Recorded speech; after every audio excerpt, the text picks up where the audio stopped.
Yes please. कैसे हैं आप? बाहर कितना टेम्परेचर है अभी?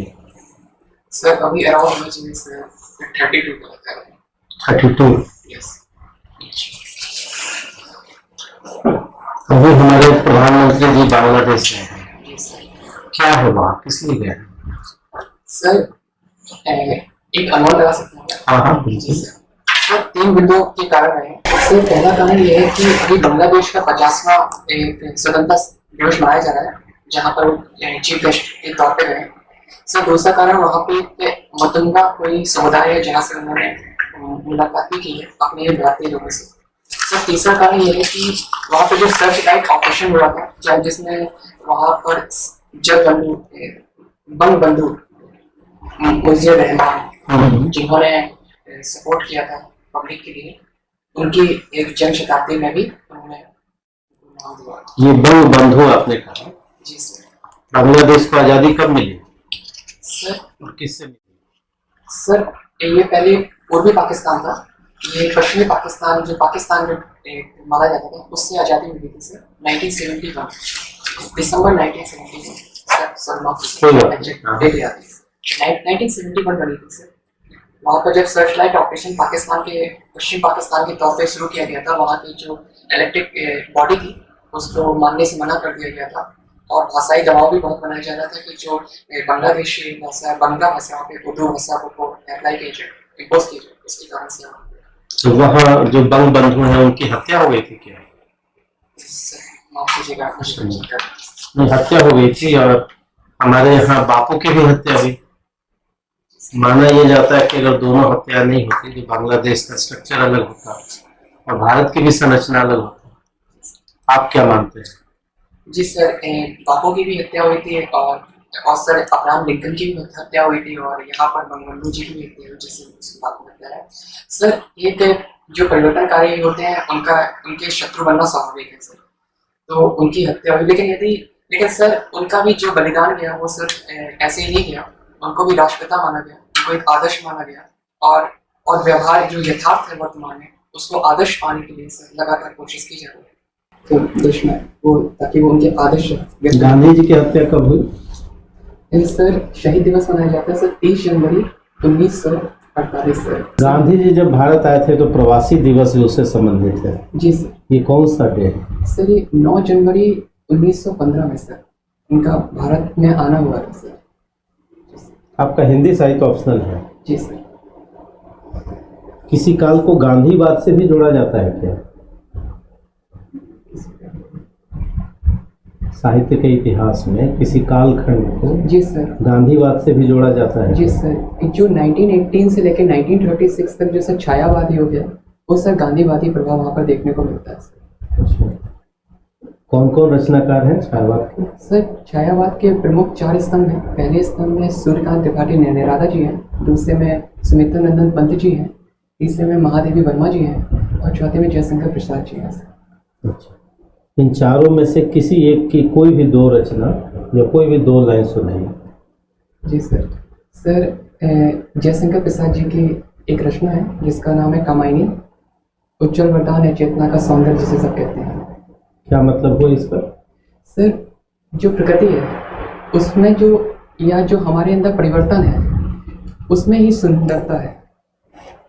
जो एक परिवर्तन है, जो एक वर्तमान की स्थिति है, उसको यदि जब स्वीकार किया जाता है उसके लिए तैयार रहना चाहिए। शुरुआत में परेशानी आती है पर जब उसको स्वीकार कर लिया जाता है तो आने वाला भविष्य सौंदर्य नजर आता है।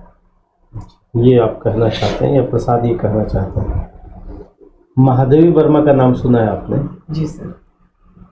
उनका जन्म शती वर्ष भी इस वर्ष मनाया जा रहा है। जी सर। कोई रचना बताइए महादेवी वर्मा की। सर महादेवी वर्मा जी की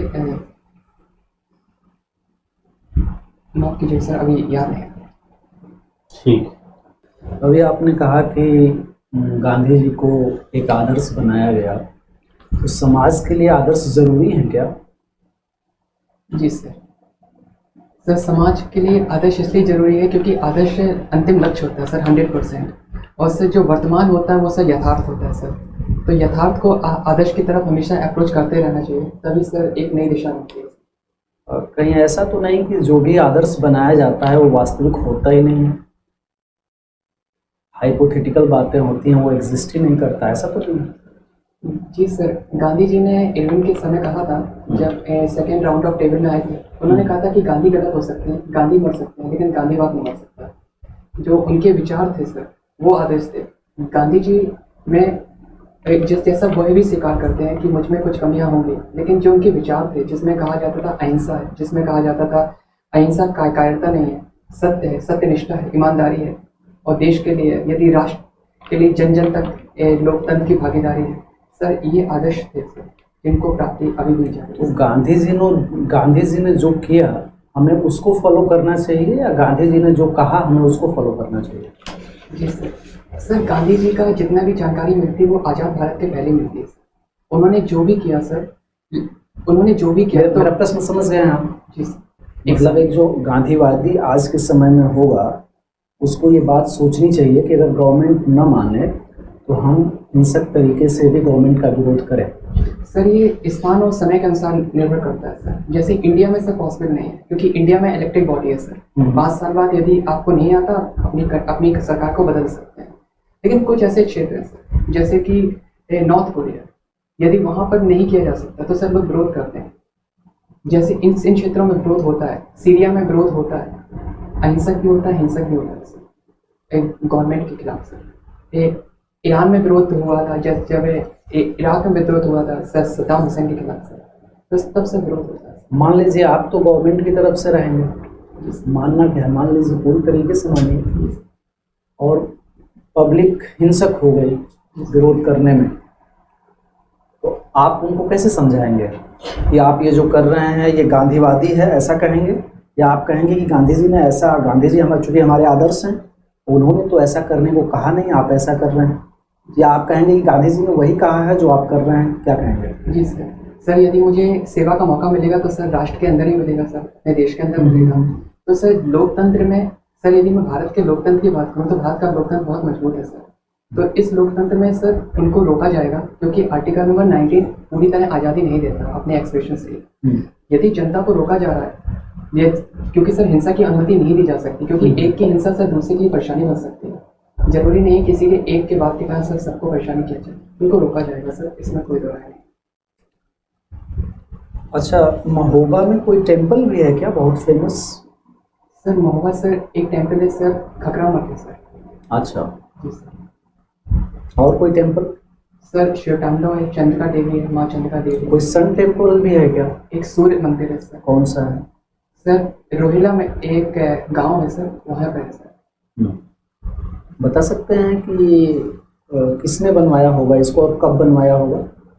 सर मुझे एक्चुअली सर टाइम तो याद नहीं है, लेकिन एक ऐसे करने का मौका, मतलब हाँ बिल्कुल आपको सर उस समय चंदेलों के द्वारा बनाया गया था। आज से चंदेलों ने सर 1000 वर्ष पहले राज किया सर, चंदेल वंश।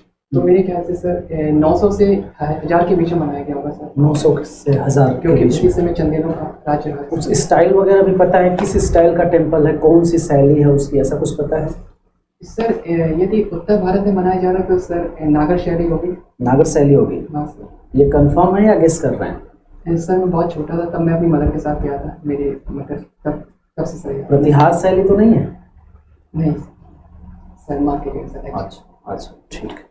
आप इंजीनियर हैं? जी सर। तो इंजीनियर तो आजकल तो बड़ा अच्छा माहौल है, कंट्रीब्यूट करिए देश के लिए। जी सर। आप अपनी स्किल का इस्तेमाल करिए, एनआईटी से भी आपने कुछ किया हुआ है, जी सर। तो आप जो है देश के लिए कंट्रीब्यूट, ये तो सर्विसेज ये तो आर्ट साइड वालों के लिए होती हैं, जो बीए एमए कर रहे होते हैं वो आके अपना एडमिनिस्ट्रेशन संभालें। आप क्यों आ रहे हैं इसमें? सर मैं अपनी बात 3 बिंदु में रखना चाहता हूँ सर। पहला बिंदु है सर, आयोग की भी मुझे लगता है एक डिमांड है कि वो डिफरेंट डायमेंशन से मतलब कैंडिडेट्स आए, जिसी कारण सर किसी भी तरह से मेंशन नहीं है कि आर्ट बैकग्राउंड पे ही कंपलसरी है सर। सेकंड पॉइंट है sir, recently sir prime minister of India ने भी इस बात को कहा है कि सर बैक टू नेशन और IITs एंड NITs से। तो सर एक जितना भी अनुभव है सर, केवल एकेडमिक नहीं है, अनएकेडमिक भी है सर, जिसमें से सर मैंने टीम लीडर में काम किया है। तो सर वो भी मैं अपने बैक टू नेशन ही काम करूँगा सर। जितना भी रिसोर्स गवर्नमेंट ने मेरे लिए खर्च किए हैं वो वास्तव में पहले भी नेशन के लिए सर करूँगा।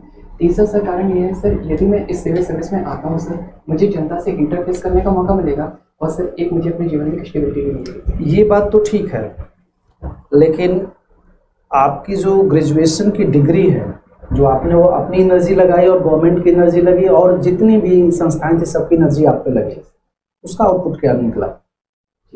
सर वर्तमान में यदि मैं एक ब्यूरोक्रेसी में आता हूँ, एक सिविल बनता हूँ, तो सर यहाँ पर जितना भी वर्तमान सरकार सौर एनर्जी पे काम कर रही है, सोलार पे काम कर रही है, विंड पे कर रही है, रिन्यूएबल रिसोर्सेज में काम कर रही है, यदि मुझे लगाने का मौका मिलता है तो सर गवर्नमेंट को सर जो सबसे ज़्यादा फायदा होगा सर, ये ऑप्टिमम बजट के साथ मैं रख सकूँगा। और वो भी उस समय जब हमारे देश में सर एक विकासशील देश है और आने वाले समय में जब विकसित देश बनेगा तो स्टील ऑफ फ्रेम का सर मैं भी एक हिस्सा बन सकूँगा और सर ऑप्टिमम बजट के साथ मैं इसको सर्व कर सकूँगा सर वर्तमान समय। आपने गांधीवाद की बात की। जी गांधी की तरह और भी कई महान लोग हैं, उनके साथ वाद क्यों नहीं लगता? सुभाष चंद्र बोस वाद या भगत सिंह वाद या नेहरूवाद, ऐसा क्यों नहीं लगता? गांधीवाद ही क्यों? सर मैं दो बिंदुओं में अपनी बात करना चाहूँगा। सर पहला बिंदु यह है कि एक अन्य महान व्यक्तित्व भी हैं जिनके आगे वाद लगता है, जैसे कि अम्बेडकर वाद लगता है सर। दूसरा कारण सर ये है कि आने वाले समय में सर नेहरूवाद भी हो जाएगा, सुभाष चंद्र वाद भी लगेगा सर। अभी देश को आज़ाद हुए केवल 70 साल हुए हैं और अभी गांधीयन थॉट्स चल रहे हैं। आने वाले समय में मुझे पूरी उम्मीद है सर बाकी थॉट्स भी आएंगे। जैसे जितने महान लोग हैं सभी लोगों के विचार वाद के रूप अख्तियार कर लेंगे, आप ये कहना चाहते हैं? सर जो अच्छे विचार हैं सर उनको स्वीकार करने में सर क्या? हर अच्छे विचार वाद में आते हैं। फांसीवाद भी क्या अच्छे विचार में आएगा? जी नहीं सर नहीं आएगा सर। नाजीवाद? सर भारत के लिए बिल्कुल नहीं आएगा सर, इंडिया के लिए नाजीवाद नहीं आ सकता। तो आपने कहा अच्छे विचार जो हैं वो वाद का रूप ले लेते हैं। वाद क्या होती है? What is ism? वाद का मतलब होता है सर बात, जो एक समय में आके व्यक्ति की बात बन जाती है और मन में उतरने लगती है और वही हमारे विचार से लेके हमारे कर्मों में झलकने लगती है सर, ये बात कहलाता है। श्योर हैं आप? सर आपने राजनीतिक विचारधारा सुनी है? बात विचारधारा, राजनीतिक विचारधारा में वाद लगता है। Ism, liberalism, socialism, Gandhism, fascism. माफ कीजिएगा सर मैं। ठीक है, कोई बात नहीं। आप इलेक्ट्रिकल इंजीनियर हैं? जी सर। ये प्लांट लोड फैक्टर क्या होता है? Plant load factor, PLF। Sir काफ़ी लंबा समय हो गया सर, याद नहीं कर पा रहा हूँ। अच्छा, कोई बात नहीं। Utilization है सर। ये बताइए कि सिर्फ बेसिक ब्रांच वाले ही, इलेक्ट्रिकल, मैकेनिकल, सिविल और इलेक्ट्रॉनिक्स वाले लोग ही इंडियन इंजीनियरिंग सर्विस में जा पाते हैं, ऐसा क्यों? बाकी लोग क्यों नहीं? जी सर वर्तमान समय में गवर्नमेंट का जो मानना है वो कोर इंजीनियरिंग की तरफ है सर। वैसे तो कोई भी ऐसा जितना मैंने अभी तक समझा तो कोई भी ऐसा मेरे सामने से विचार नहीं टकराया कि ऐसा ही क्यों है। लेकिन सर इसमें एक मैं अनुमान लगा सकता हूँ दो बिंदुओं पे। सर पहला बिंदु ये हो सकता है जो सर IT सेक्टर में जो काम हो रहा है सर, इस समय जो प्राइवेट सेक्टर है सर वो कहीं ना कहीं कैपिटलिस्ट कंट्री जो फर्स्ट वर्ल्ड में उपस्थित है सर। और सर जो इलेक्ट्रिकल, मैकेनिकल, जो सिविल है सर, ये कोर ब्रांचेस कही जाती हैं क्योंकि इन्हीं ब्रांचेस के बाद अन्य ब्रांचेस काम करती है। जैसे कंप्यूटर है सर, एक IT इक्विपमेंट है, हार्डवेयर है सर, लेकिन उसके लिए जो बेसिक है सर वो इलेक्ट्रिकल ही काम कर रहा है, इलेक्ट्रिसिटी ही काम कर रही है। इस कारण सर हो सकता है सर, एग्जैक्ट इसके बारे में जानकारी मेरे पास नहीं। अच्छा, इलेक्ट्रिकल इक्विपमेंट और इलेक्ट्रॉनिक इक्विपमेंट में बेसिक फ़र्क क्या है? सर बेसिक फ़र्क ये माना जाता है कि कुछ इक्विपमेंट्स में 12 वोल्ट और कुछ इक्विपमेंट्स में 18 वोल्ट। यदि जैसे लैपटॉप को हटा दिया जाए तो एक दो इक्विपमेंट्स ऐसे हैं जिनमें सर 5 वोल्ट से कम की सप्लाई होती है, उनको इलेक्ट्रॉनिक्स में रखा जाता है। और एक मोटा 5 तो वोल्ट। सिर्फ वोल्टेज का अंतर है, उसमें यूज़ किए जाने वाले डिवाइस में कोई अंतर नहीं? जी सर, डिवाइस का भी अंतर हो जाता है। जैसे एक में कंडक्टर, एक में सेमी कंडक्टर। जी सर, ऐसा है? जी सर, उसमें सेमी कंडक्टर, डायोड, ट्रायोड ये सब लगने लगते हैं। जी सर। अच्छा, आप उत्तर प्रदेश सिविल सर्विसेज में जाना चाहते हैं। उत्तर प्रदेश का रैंकिंग पिछले last couple of years it has elevated, ease of doing business में या इन्वेस्टमेंट्स में या ओवरऑल डेस्टिनेशन फॉर बिजनेस में इसका रैंक ऊपर गया है। इसका क्या कारण है? जी सर, अभी रिसेंटली रिपोर्ट आई जिसमें सेकंड रैंक उत्तर प्रदेश को मिला है sir. Easy of doing business में जो जब से रिसेंटली जो गवर्नमेंट ऑफ स्टेट गवर्नमेंट है उनके 3-4 पिलर में जिन्होंने काम किया है, पहले सर लॉ एंड ऑर्डर की कोशिश की गई है। दूसरा सर डिजिटल लाया गया है, डिजिटलाइजेशन से सर जो भ्रष्टाचार हो रहा था वो खत्म हो रहा है सर। और जो अभी तक जो माफिया थे उनको रोका जा रहा है ताकि एक जो संसाधनों का बराबर रूप से बंटवारा हो सके। सर तीसरा कारण ये है कि यहाँ की जो युवा है सर उनको भी कौशल विकास किया जा रहा है, और साथ ही साथ जो सिटी डेवलपमेंट है, वन डिस्ट्रिक्ट वन प्रोजेक्ट की बात की जा रही है, जैसे महोबा जनपद से गौरा पत्थर है, गोरखपुर से टेहरा कोटा है, बनारस है, तो उस जगह ताकि एक अच्छा डेवलपमेंट हो सके सर इन प्रोसेस। बताइए वैक्सीन नेशनलिज्म क्या है? What is vaccine nationalism? सुना है आपने? माफ कीजिएगा सर, एग्जैक्ट नहीं। अच्छा, कोरोना के दौर में 2 वैक्सीन भारत की कंपनियों ने डेवलप किया, एक कोवैक्सीन और कोविशील्ड। तो ये कोविशील्ड को लेकर इतना विवाद क्यों है? जी सर, कोविशील्ड सर 2 के द्वारा शुरुआत की गई है, एक इंडिया और एक जो ऑक्सफोर्ड है सर, दोनों के द्वारा शुरुआत की गई सक्रिय वैक्सीन है सर। इसको लेके विवाद सर नेशनल लेवल पे है या इंटरनेशनल लेवल पर भी है। नेशनल लेवल पर एक कहीं ना कहीं राजनीतिक मंतव्य भी कहीं ना कहीं देखने को मिला है, कुछ का कहना है कि वैक्सीन लगवाने से फ़र्क होगा नहीं होगा, और इंटरनेशनल लेवल पर वक्तव्य ये आ रहा है कि क्या ये वैक्सीन अभी बदले हुए म्यूटेशन, जब ये 3 म्यूटेशन देखे गए, एक ब्राज़ील में, एक साउथ अफ्रीका में, एक ब्रिटेन में, तो सर जो साउथ अफ्रीका का जो स्ट्रेन म्यूटेशन है उसको ये वैक्सीन सपोर्ट नहीं कर पा रही है अभी जो रिसेंटली, लेकिन 2 को सपोर्ट करे, इसको लेके अभी विवाद थोड़ा सा चल रहा है। अमेरिका में फाइजर कंपनी द्वारा जो डेवलप की गई वैक्सीन है वो जो दी जा रही है और जो भारत में वैक्सीन दी जा रही है उसमें बेसिक फ़र्क क्या है? सर मेरे अनुसार सर कीमत का फ़र्क है सर। सिर्फ कीमत का, क्वालिटी का नहीं? सर इंडियन फार्मेसी सर बहुत बेस्ट है सर, लेकिन एग्जैक्ट डेफिनेट नहीं पता सर। अच्छा, कोई बात नहीं। अच्छा, जो ये अभी संसद ने पारित किया है GNCTD, आपने सुना, पढ़ा है? सर पूरा नाम है? नेशनल कैपिटल टेरिटरी, दिल्ली के में जी सर। सरकार मतलब लेफ्टिनेंट गवर्नर। जी सर। तो इससे अब स्थिति में क्या परिवर्तन आएगा?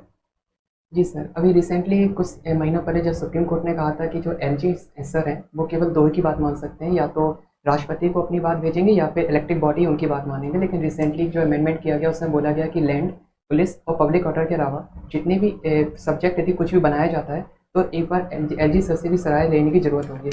तो सर इससे एक समस्या ये आ सकती है कि इलेक्टेड बॉडी को एक जो उनकी स्वतंत्रता है वो पहली पिलर में कम होगी, और दूसरा सर ये है कि जो संघ राज्य का जो एक बॉन्ड होता है सर, उसको लेके भी कहीं ना कहीं सर समस्याएं हो सकती हैं। भले ही एक आपका संघ शासित राज्य है, लेकिन सर जो जनता की जो चुनावी बॉडी है उसकी जो भावनाएं हैं सर, शायद उसको एक आघात पहुंच सकता है सर कुछ स्तर पे, लेकिन अभी सुप्रीम कोर्ट में है, अभी ऑनरेबल सुप्रीम कोर्ट का जो निर्णय आएगा सर। तो पहले भी lieutenant governor de facto head थे और डी जूरे हेड दोनों ही, अब भी वही हैं। सर मैं समझ नहीं पाया क्वेश्चन। वास्तविक मुखिया अन्य राज्यों के विपरीत, जी सर। अन्य राज्यों में वास्तविक मुखिया मुख्यमंत्री होते हैं, जी सर। जबकि दिल्ली में तो डी फैक्टो और डी जूरे यानी वास्तविक मुखिया और औपचारिक मुखिया दोनों लेफ्टिनेंट गवर्नर है। जी सर। ये तो पहले से स्थिति थी। जी, लेकिन सर अब अभी तक पहले क्या था सर, यदि किसी प्रोजेक्ट को लगाना है तो उसके लिए जरूरी नहीं था कि हम LG सर को दिखाएं ही कि हमें ये काम करना है, लेकिन अब निर्णय लेने से पहले भी बताना होगा सर। वो कहीं ना कहीं दूसरी गवर्नमेंट की भी जो मन में जो आकांक्षा है सर, उन पे भी एक आहत पहुंचा है। अब सुप्रीम कोर्ट का जो निर्णय आएगा सर वो सबके लिए मान्य जाएगा सर। एक कहा जाता है अदर बैकवर्ड क्लासेस, जबकि शेड्यूल्ड कास्ट, ऐसा क्यों कहा जाता है? अदर बैकवर्ड कास्ट क्यों नहीं कहा जाता? सर एक अनुमान लगाने का हाँ, मौका दीजिए। सर जो जितना मैंने अभी तक पढ़ा है, जो कुछ ऐसा वर्ग था जो कि किसी कारण जो टचेबिलिटी इशू के कारण या फिर जो किसी काम के कारण वो एक अलग रखा गया था, उसको एक बैकवर्ड क्लास कहा गया, लेकिन उनको एक सूची बना दी गई सर, ताकि प्रोसेस के साथ उनको रखा जाए समाज में और उनको संसद के द्वारा या राष्ट्रपति द्वारा लाया जाए। तो उनको शेड्यूल्ड कास्ट कहा जाने लगा। शेड्यूल्ड ट्राइब्स से जो घुमंतु लोग थे उनको शेड्यूल्ड ट्राइब्स में भी कुछ रखे गए, लेकिन वो अलग ही रहे, डी नोटिफाइड रहे सर। अपने कहा घुमंतु लोगों के लिए घुमंतु ST शेड्यूल्ड ट्राइब, फिर शेड्यूल्ड कास्ट नहीं सर, मैंने कहा कि कुछ ऐसे घुमंतु थे जिनको भी शेड्यूल्ड ट्राइब्स में रखा गया, लेकिन उनको अलग से नहीं रखा गया है, वो अभी भी डी नोटिफाइड ही बने हुए हैं सर। ST के लिए एरिया अप्रोच फॉलो किया जाता है, आप जानते हैं? शेड्यूल 5 और शेड्यूल 6 में। जी सर। ये एरिया अप्रोच क्यों फॉलो किया जाता है? SCs के लिए, OBC के लिए या विमेन के लिए, उनके लिए एरिया अप्रोच क्यों नहीं फॉलो किया जाता? जो सर शेड्यूल्ड ट्राइब्स हैं सर, ये बहुत लंबे वक्त से सर समाज से अलग रहे हैं। जो वहाँ पे ऑब्जर्वेशन देखने को मिला, उनकी कुछ अपनी संस्कृति है, कुछ उनकी विरासत है शेड्यूल 5 लाने का कारण ही यही था कि उनको वहाँ पर एक नया राज्य तो दिया नहीं जा सकता क्योंकि उनकी संख्या भी बहुत कम है। तो उनको वहाँ पर अपनी सुरक्षा के लिए अपने नियमों को वहाँ पे लागू करने के लिए उनको एक स्वायत्ता दी गई। स्वायत्ता दी जाए। तो फिर सारे से एसटीज को एक ही शेड्यूल में ट्रीट करते, 5 और 6 अलग करने की क्या जरूरत थी? जी सर। सर कुछ ऐसे क्षेत्र हैं जैसे कि असम हो गया, यहाँ पर सर समस्या ये आ रही है कि यहाँ पर जो शेड्यूल ट्राइब्स हैं जैसे बुक्सा है, कछारी है, ये सर ऐसे हैं और भी समुदाय हैं सर, बहुत सारी संख्या में हैं। और लेकिन सर ये लोग एक दूसरे को मतलब एक डिस्टेंस उनके साथ देखी गई है ताकि वो अपने ही क्षेत्र में रखा जा सके, इसलिए उनके लिए एक अलग अनुसूची बना दी गई ताकि उनको एक परेशानी ना आए। एक ही साथ ये एक दूसरे के साथ घुल मिल नहीं पा रहे हैं, एक ऐसा ऑब्जर्वेशन देखने को मिला रैंड के आयोग में सर। ठीक। होली क्यों मनाया जाता है? क्यों मनाते हैं और क्या फायदा? कुछ तो कारण रहा होगा। सर एग्जैक्ट मुझे याद था लेकिन अभी रिकॉल नहीं कर पा रहा हूँ अच्छा, सर। अभी याद नहीं। तो मंदिर का अर्थव्यवस्था में क्या योगदान हो सकता है? सर मंदिर का जो अर्थव्यवस्था में होता है, जो सर यदि रूप देखा जाए मंदिरों की जो स्थापना की गई थी वो मुख्य कारण से इसलिए की गई थी क्योंकि समाज को गति दी जा सके, ताकि जो लोग भटके हुए लोग हैं उनको समाज निर्माण में लगाया जा सके। यदि युवा के अंदर एक सहजता होगी, सरलता होगी और जो नया जो एक जुनून होता है यदि उसको सही दिशा दी जाएगी तो सर नेशनल बिल्डिंग में आएंगे।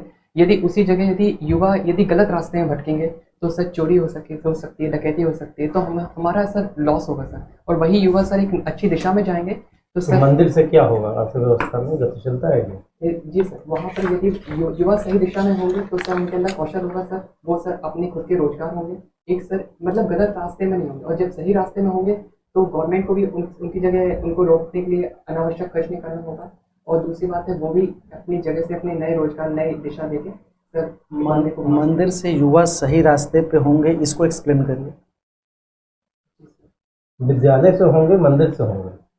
सर एक समय तक विद्यालय तक होता है सर रास्ता, लेकिन एक समय बाद विद्यालय से रास्ता खत्म होने लगता है। एक कहा जाता है कि किसी को डर है कि भगवान देख रहा है, किसी को भरोसा भगवान देख, तो वही होगा सर। उनके मन में एक विश्वास जब आएगा, ईश्वर विश्वास आएगा, तो सर मुझे लगता है सर वो लोग सही दिशा में होंगे। जैसे कि चोरी चकारी या फिर आपने एक कविता पढ़ी होगी कि मंदिर मस्जिद पैर कराते, मिलत कराते हैं। इसका क्या मतलब है? आपने कहा कि दिशा देती, यहाँ तो कवि लिख रहा है कि पैर कराते। जी सर। सर जो मंदिर है सर वो हमारे आइडियल है सर, जैसे जिस कारण को रखा गया था। लेकिन वर्तमान समय में मंदिरों का राजनीतिकरण हो गया मंदिर मस्जिद के नाम पे, जिसके कारण लोगों को बांट दिया गया। जो उद्देश्य के कारण रखे गए थे, जैसे कि विजयनगर साम्राज्य में कल्याण मंडप आया, एक समय आया था कि मंदिर में एक जो बड़े लोग थे उनसे पैसा कलेक्ट करते थे ताकि उनके पास पैसा इकट्ठा ना हो सके, जो गरीब थे उनको भोजन दे देते थे ताकि अर्थव्यवस्था में एक समानता रहे। किसी भी मुद्दे का राजनीतिकरण होना खराब चीज है, अच्छी चीज है?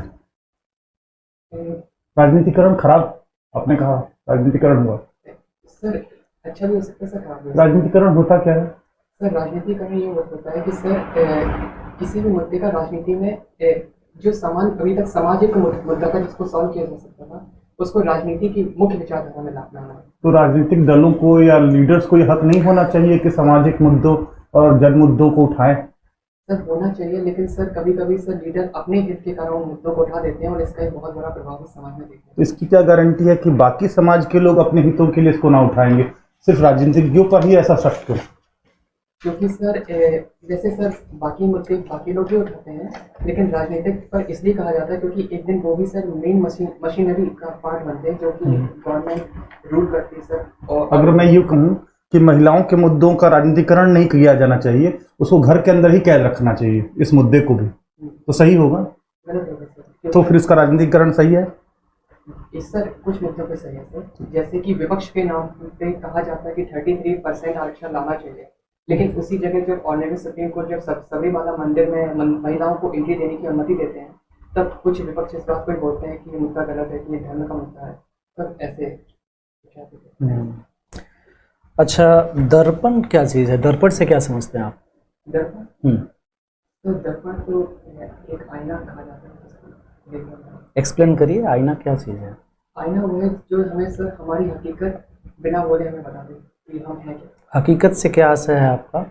हकीकत से जो सर क्या हमारे पास है और क्या कमियां हैं, क्या अच्छाइयां हैं, क्या बुराइयां हैं, जो भी वर्तमान में। दर्पण नाम से कोई उत्तर प्रदेश गवर्नमेंट ने भी स्कीम बनाई है क्या? बताइए सर, यूट्यूब से मुझे याद भी है, लेकिन सर किसी में देखा नहीं है। अच्छा, कोई बात नहीं। नगर सेवा, ई नगर सेवा करके कोई स्कीम है उत्तर प्रदेश की? सर ई नगर सेवा, यदि आप मुझे मौका दें तो बिल्कुल, बिल्कुल। सर ई नगर सेवा में कुछ वेबसाइट डिज़ाइन की गई है ताकि जो सर्टिफिकेट्स हैं, जो उनकी प्रॉब्लम्स हैं, उनको ऑनलाइन देखा जा सके। जैसे कास्ट सर्टिफिकेट है, और हर डिस्ट्रिक्ट के लिए एक वेबसाइट को डिज़ाइन किया जाए, मतलब हर डिस्ट्रिक्ट के लिए एक वेबसाइट होगी ताकि सारी जानकारी उस वेबसाइट से एक्सेस हो सके। उत्तर प्रदेश की कोई 3 मूलभूत समस्याएं बताइए। सर पहली समस्या सर लॉ एंड ऑर्डर की है सर, कहीं ना कहीं देखने को मिलता है सर। सर दूसरी समस्या अभी भी हित संघर्ष टकराव है, जो राजनीति के बीच में जो एक समस्या बनी हुई है। और सर कौन सा संघर्ष कहा आपने? जो हित संघर्ष है। हित संघर्ष, ओके, ठीक है। और सर तीसरी सर अभी भी जो जागरूकता, जो जन जागरूकता है वो सर कहीं ना कहीं, और जो साक्षरता वो भी सर कहीं ना कहीं कम है सर। 67% है, जो कि एवरेज जो हमारी नेशनल 67% है उत्तर प्रदेश का। 67.7। महोबा का क्या है? ये लिटरेसी रेट महोबा का क्या है? सर महोबा, सर बुंदेलखंड का पता है, महोबा का एग्जैक्ट मुझे डेटा मिला। एग्जैक्ट पता नहीं है। पॉपुलेशन पता है महोबा की कितनी है? 8.95 लाख। 8 श्योर हैं आप? जी सर, सबसे कम पॉपुलेशन महोबा की। अच्छा, ओवरऑल बुंदेलखंड की क्या समस्या, कोई ऐसी बहुत बड़ी समस्या लगे आपको? सर बुंदेलखंड की जो सबसे बड़ी समस्या है वो सर पानी, सर पानी की कमी। पानी की कमी के कारण क्या हो रहा है सर, वो जो क्षेत्र है वहाँ पर लोगों को खुला छोड़ दिया जाता है जानवरों को सर।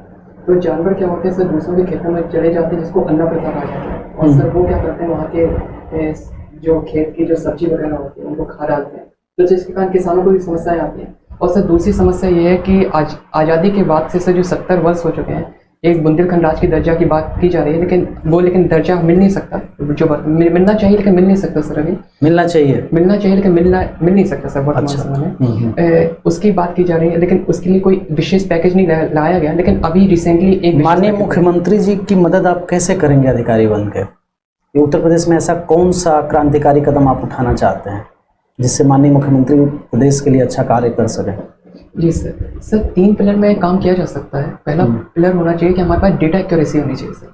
मतलब जो भी हमें काम करना है, सिर्फ महिलाओं के लिए काम करना है, बच्चों के लिए काम करना है, किसी क्षेत्र के लिए काम करना चाहिए, तो एग्जैक्ट डेटा पता होना चाहिए। कोई 3 क्षेत्र बताइए जिस क्षेत्र में आप काम करना चाहेंगे और क्रांतिकारी कदम उठाएंगे। जी सर पहला क्षेत्र मेरा एजुकेशन है। 1 से लेकर 5 तक की शिक्षा सभी के लिए बिल्कुल अच्छे ढंग से पहुंचनी चाहिए सर। दूसरा काम हेल्थ के लिए। अच्छे ढंग का क्या मतलब है? अच्छे ढंग से सर, वर्तमान समय में क्या हो रहा है सर कि गवर्नमेंट ने रिसेंटली शिक्षा मित्र की व्यवस्था की थी, लेकिन अभी एक टीचर के द्वारा ही पूरा स्कूल चलाया जा रहा है। अच्छा। और नॉन टीचिंग वर्क भी दिया जा रहा है सर, जैसे कि खाना बनाना, दूध उबालना, ये सब समस्याएं बनने लगती हैं और एक टीचर सबको नहीं संभाल सकता 5 क्लास को।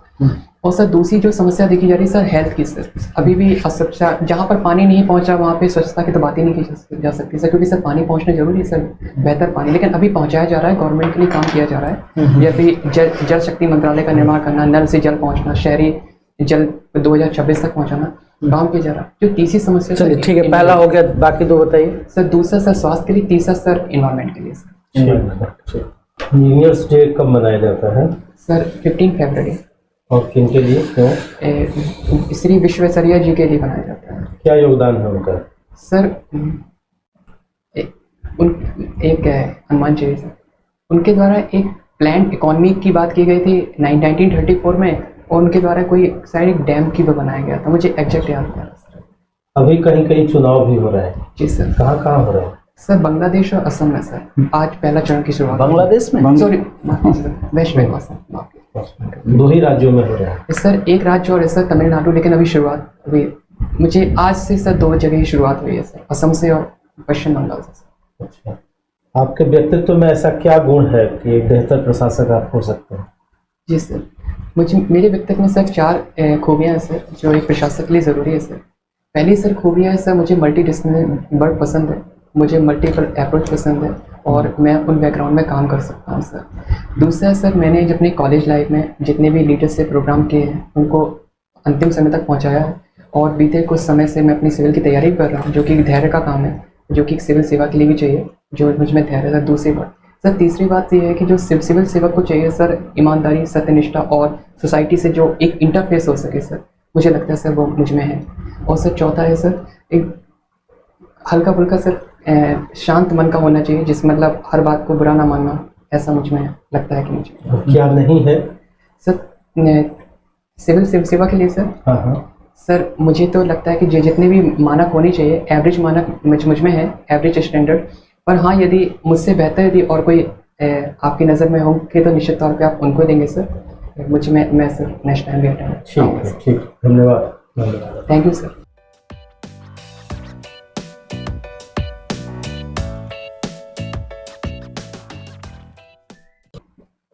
हाँ बताइए उपेंद्र, आपको कैसा लगा? सर 2 दिन पहले देने गया था तो अच्छा फीडबैक नहीं मिला था। नहीं, अभी आप इंटरव्यू में बात कर रहे थे, आपको अपनी बात का खुद फीडबैक दीजिए। आपको अपना परफॉर्मेंस कैसा लगा?